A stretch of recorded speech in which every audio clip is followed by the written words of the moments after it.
I'm sorry, the bloke's a fraud. 1.2 billion for new schools? Why, if the government was doing its job, would we need new schools? This government's been there for 12 years.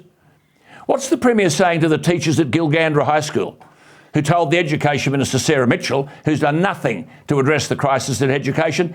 The teachers at Gilgandra High have delivered an ultimatum to the government. Fill the vacancies or the staff will take matters into their own hands. This is all over New South Wales. Gilgandra High has 21 teaching positions, 10 are vacant. But remember, the government is supposedly thinking of our kids. It's shameless. Parity talks about delivering hope to future generations, thinking of our kids. Are these the same kids who are not being educated in our schools but indoctrinated?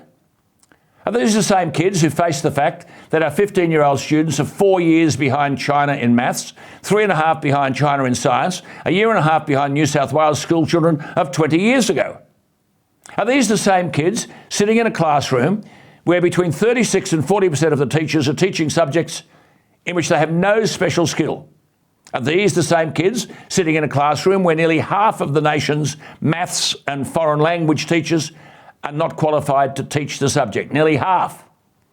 Are these the same kids sitting in a classroom where 1/4 of the maths teachers have no training in maths? Yet the Premier stands on a podium on Sunday and says he's thinking of our kids. There is no attempt to end the indoctrination in the classroom. There's no attempt to end bullying in the classroom, including the bullying of teachers.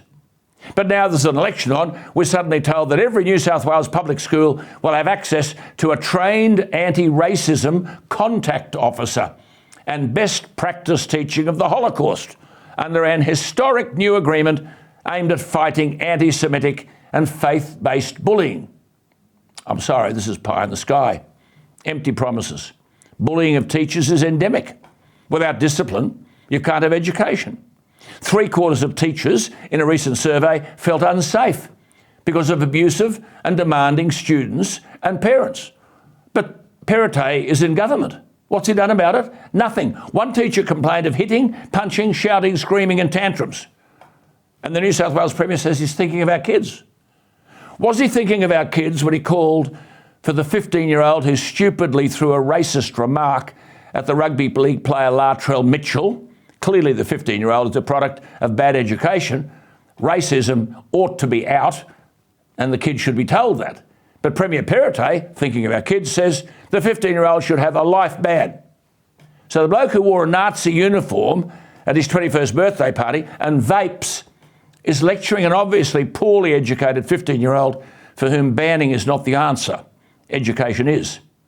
But in everything that's being said by Parity, education hardly gets a mention. If education had been run for the last 12 years, as Mark Latham and I have said it should be, emphasising discipline and content, this 15-year-old most probably would have behaved differently. By the way, our TAFE colleges, if they go on beyond university to TAFE, look like industrial archaeology of the 1970s.